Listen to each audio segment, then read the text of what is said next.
Con respecto al tema de Bolívar, si Bolívar era un agente inglés, un enviado inglés, un infiltrado inglés, bueno, mira, yo creo que eso no es del todo correcto. Bolívar procuró siempre convenir con la Gran Bretaña, buscar una alianza con la Gran Bretaña, buscar reconocimiento de la Gran Bretaña a la independencia, sin duda. Cuando sale de aquí en 1814 y llega a Jamaica en 1815, en esa isla desde mayo de ese año 1815 hasta diciembre, él procura buscar audiencia con el gobernador de la isla de Jamaica, que en ese tiempo era colonia británica. El duque de Manchester era el gobernador. Bolívar vive en unas condiciones muy limitadas, en una pensión, la acera le cobra, piensa en el suicidio, le pide prestado a uno de los comerciantes de la isla, Maxwell Hislop.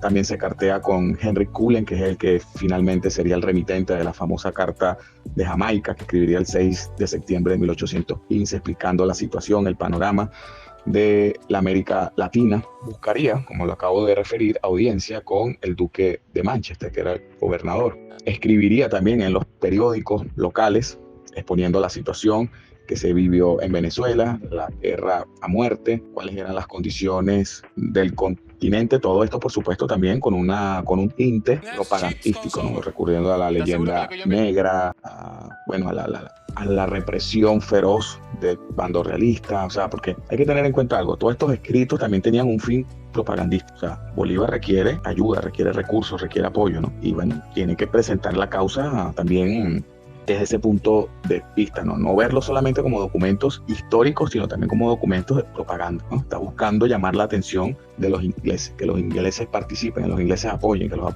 ingleses financien la guerra. No consigue entonces Simón Bolívar ningún tipo de respaldo, de ayuda, de apoyo del gobernador británico, y esto es lo que hará que vaya fines de 1815, no sin antes pasar por un intento de muerte, de atentado que sufre en Jamaica.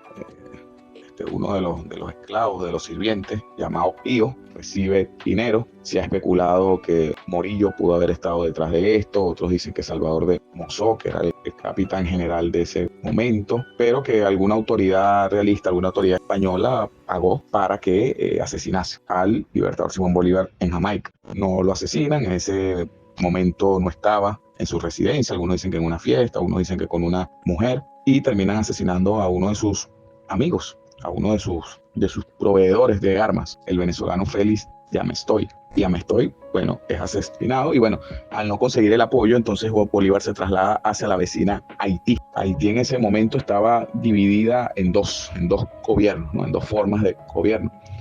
Pétion con la República y Henry Christophe con la monarquía.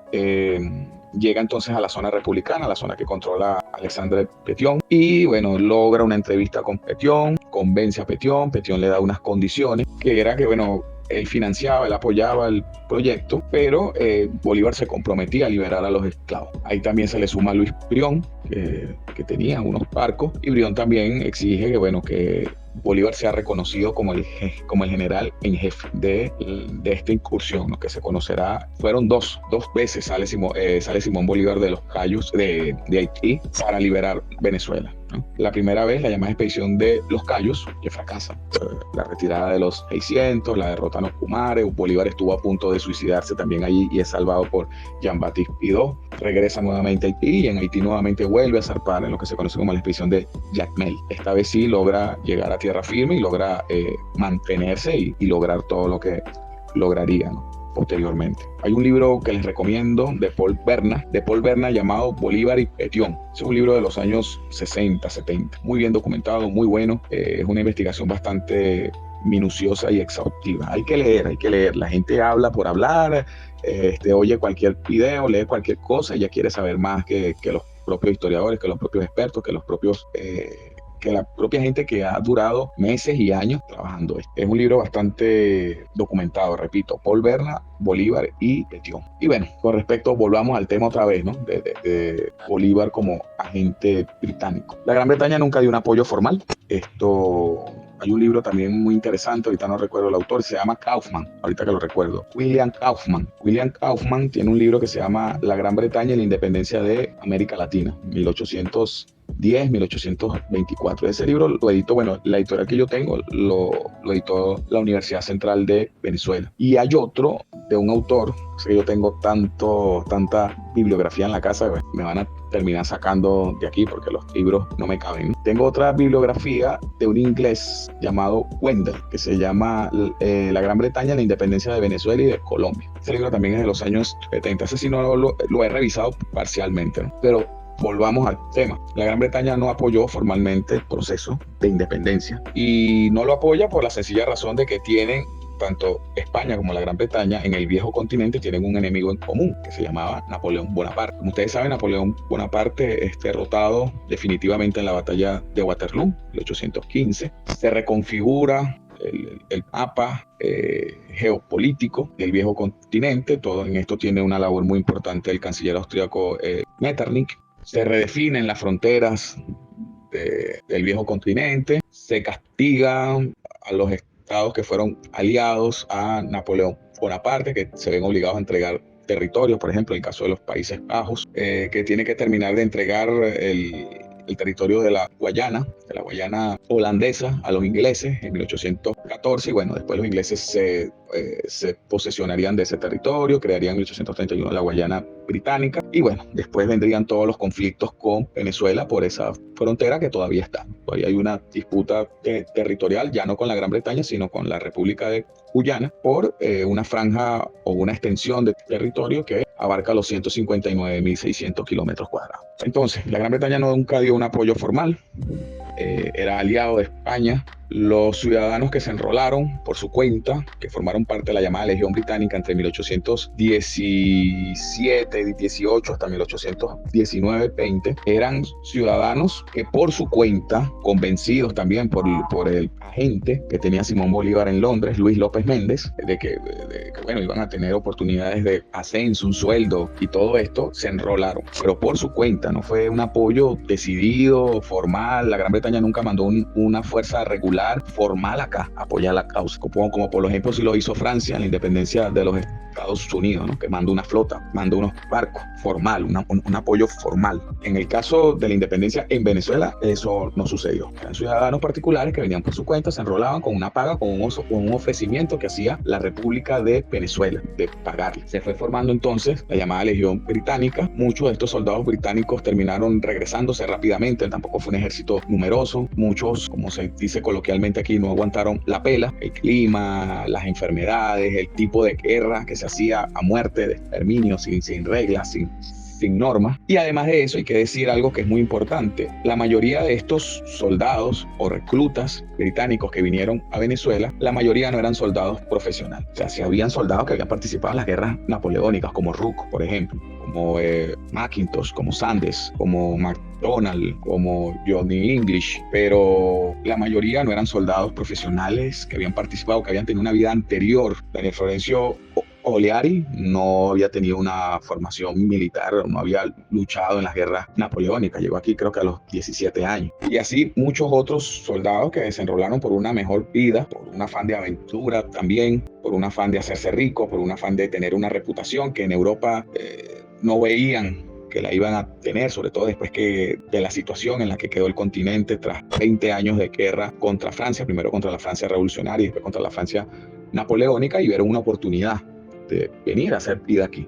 Muchos se fueron, otros perecieron, y ya las unidades inglesas para 1824, por ejemplo, esto lo dice en sus memorias Manuel Antonio López. Él refiere que el batallón Rifle, el famoso batallón Rifle que se sublevó en Santa Marta, que cometió las atrocidades en Pasto, en la Navidad Negra, la mayoría, ya el 90% de los oficiales de la tropa que componía el Rifle eran prácticamente ya nativos, naturales del país, entiéndase, naturales de la antigua República de Colombia. Buena parte de la oficialidad inglesa se había ido, había perecido. Muchos se fueron también porque no vieron cumplidas sus expectativas, no se le pagaba a tiempo, etcétera, etcétera. Por ejemplo, uno de los que se fue, que después se fue hablando pestes de Simón Bolívar, que Marx usó esa fuente y usó la frase del Napoleón de la retirada, que tanto repiten por allí, es Dukure Holstein, que después se uniría a un grupo de mercenarios, entre ellos el enviado, el que había sido enviado norteamericano aquí en nuestro país, en 1818, que tuvo la famosa disputa con Simón Bolívar, para intentar invadir Puerto Rico y crear la República de Borinquen, ¿no? en 1822-23. Lucure Holstein, bueno, dejó unas memorias que ciertamente son un documento histórico, tienen datos interesantes, pero hay que leer con cuidado. Hay que leer con cuidado porque también son unas memorias cargadas de pasión, de remordimiento, de resentimiento contra un personaje que no satisfizo sus demandas. Finalmente, para cerrar esto, para no hacerlo tan largo, la Gran Bretaña entonces se mantuvo en una actitud neutral, no apoyó formalmente y no vino a reconocer la independencia, o sea, no la reconoció, no envió sus representantes ya al continente, a la antigua República de Colombia, sino hasta el año 24. Entonces, decir que Bolívar era un agente inglés, que yo creo que no. El primer contacto que tiene Bolívar con la Gran Bretaña es en 1810, cuando la Junta de Caracas lo manda junto con Andrés Bello y Luis López Méndez a buscar el apoyo del gobierno inglés a la Junta de Caracas. Y allí el primer ministro, el hermano de Wellington, no les da un apoyo formal, decidido, un apoyo tibio. Así que no tuvo Simón Bolívar un apoyo real de la Gran Bretaña. Los recursos, porque por ahí se habla, ¿no? Que la Gran Bretaña que le dio recursos. Mira, los recursos con los que contó Bolívar para hacer la guerra fueron bastante limitados en un tiempo y después fueron un poquito más onerosos, ¿no? Pero no fueron dados por la Gran Bretaña. O sea, no salieron de los bancos ingleses, de las arcas inglesas. La mayoría de estos recursos, bueno, en principio provino de su propia fortuna personal, aunque si bien Bolívar no murió pobre, no murió con la misma cantidad de riqueza que tenía comenzando el siglo XIX. El ingenio de San Mateo quedó destruido tras la batalla que se sucedió ahí en 1814. Buena parte de sus esclavos él los liberó. Él no tenía esclavos ya, solamente tenía un sirviente, un mayordomo, se llamaba José Palacio, y que al momento de su muerte le heredó 10.000 pesos. Luego, con los recursos que encontró en el país, en Venezuela, entiéndase, confiscando propiedades, recibiendo contribuciones, los recursos que tenía la Catedral de Caracas, los tesoros de la Catedral de Caracas, que tuvieron un problema con el corsario Bianchi, y después, bueno, con los recursos con los que se fue haciendo, ¿no?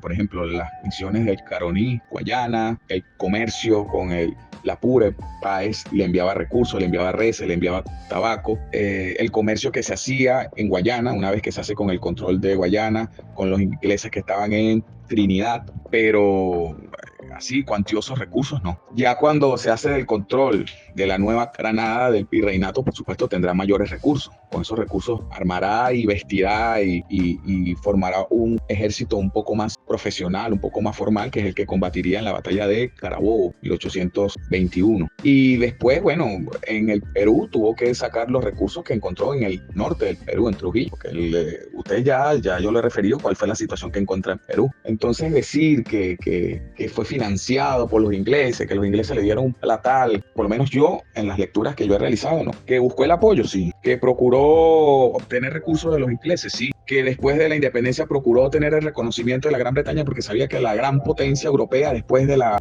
derrota de Napoleón eran los ingleses, y que si obtenía el reconocimiento formal, el apoyo formal de los ingleses, España tendría menos posibilidades de lanzar una nueva expedición de reconquista con sus aliados de la Santa Alianza, entiéndase Francia, que eso fue un temor bastante latente, sobre todo después de 1823, cuando Fernando VII es restaurado como monarca absoluto nuevamente en España con la ayuda de Francia, con la ayuda de Luis XVIII y los famosos 100.000 hijos de San Luis, liderados por el duque de Angulema, ¿cierto? Él sabía que su apoyo estaba en los ingleses. Si los ingleses reconocían, si se establecían relaciones diplomáticas y comerciales formales con Inglaterra, las intenciones de España serían mucho más...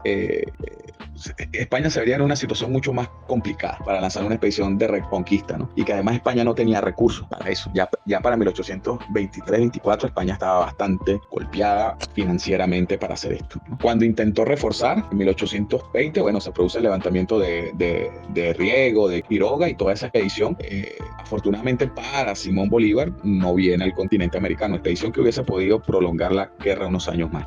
Bueno, sí, los ingleses, por supuesto que tenían un interés porque los territorios, porque las provincias, como nosotros, como las denominan ellos en España y nosotros las denominamos las colonias, se independizaran de España, ¿no? Porque eso le abría a la Gran Bretaña la oportunidad de nuevos mercados, de nuevos proveedores a su economía, ¿no? Una economía que se estaba industrializando, estaba viviendo una revolución económica y necesitaban proveedores de materias primas y por supuesto la América Latina le era muy atractivo, ¿no? Y también para ellos poder tener más compradores de sus manufacturas. Intentaron en 1808 entrar por el puerto de Buenos Aires, fracasaron. Y bueno, sí dieron un apoyo, pero no un apoyo formal. Es decir, permitían que llegaran las armas a Trinidad, permitían, o sea, dejaban hacer, pero un apoyo formal del rey Jorge III, oficializando un apoyo, no. Bueno, para empezar ya para esa época el rey Jorge III estaba mal de la cabeza, ¿no? Pero no había un apoyo formal, o sea, que la Gran Bretaña, mira, nosotros apoyamos formalmente a la independencia de los rebeldes americanos, le vamos a dar recursos, apoyo, le vamos a mandar una fuerza regular, una flota, eso no existió, o sea, eso no existió. Espero haber respondido la pregunta y discúlpenme la extensión. Bueno, esto es un anuncio, ¿no? Del formato o del rumbo que quiero que tome el canal, ¿no? Trataré de que las críticas hacia los hispanófilos de internet estén un poco más serias, ya no atacándolo. Algunos, haré excepciones, ¿no? Tipo gente como Alberto, por supuesto que lo atacaré por su sobrepeso, porque se lo merece, porque es un fascista, ¿no? Ya conocemos el talante de esta persona, pero a los normalitos, que sean personas normales, pero que solo tengan ideas extrañas, pues atacaré sus argumentos o trataré, porque también ese es mi estilo, ¿no? Lo siguiente es que ya saben, como Javier Escala es un historiador, eso que hace él literalmente es un trabajo, son investigaciones, son meses de investigación que él está compartiendo con nosotros, ¿no? Así como cuando vas hacia un abogado, hacia un médico, hacia un chequeo, lo más probable es que te cobre, ¿no? Evidentemente, no vamos a llegar al grado de cobrar por subir videos de YouTube. Pero, como ya saben, honestamente, editar videos y las investigaciones que hace Escala, porque yo lo que me encargo cuando él me envía sus notas de voz son editar los videos, pero esto requiere tiempo, ustedes saben, ¿no? Así que bueno, es básicamente monetizar, siendo honesto, es monetizar con este tema. Así que bueno, la cuenta de PayPal de Escala, para el que quiera colaborar, estará por ahí. Y próximamente, cuando YouTube me habilite a mí la opción de los miembros y todo eso, pues subiremos videos exclusivos para la gente que quiera ser miembro del canal, ¿no? Con, por supuesto, grados masónicos número 34, Illuminati 57 y bolivarianos masónicos fanatizados, ¿no? Por supuesto. Así que ese sería básicamente el rumbo que toma el canal. A los que no puedan colaborar de alguna u otra manera, simplemente les pido por favor que compartan el video, le den me gusta y comenten cualquier cosa, que saben que por supuesto se ayuda muchísimo con el algoritmo, y espero que este canal crezca, porque esa sería una forma de ayudarme a mí para, bueno, para seguir combatiendo la hispanofilia y bueno, para seguir compartiendo conocimiento, ¿no? Creo que tiene que ser algo recíproco sin duda alguna, porque si no estaríamos nosotros aquí hablando de gratis, invirtiendo tiempo de gratis, ¿no? Entonces, eso sería todo básicamente. Así que bueno, saludos y espero que les haya gustado este video. Y bueno, el próximo que viene también con Escala, por supuesto.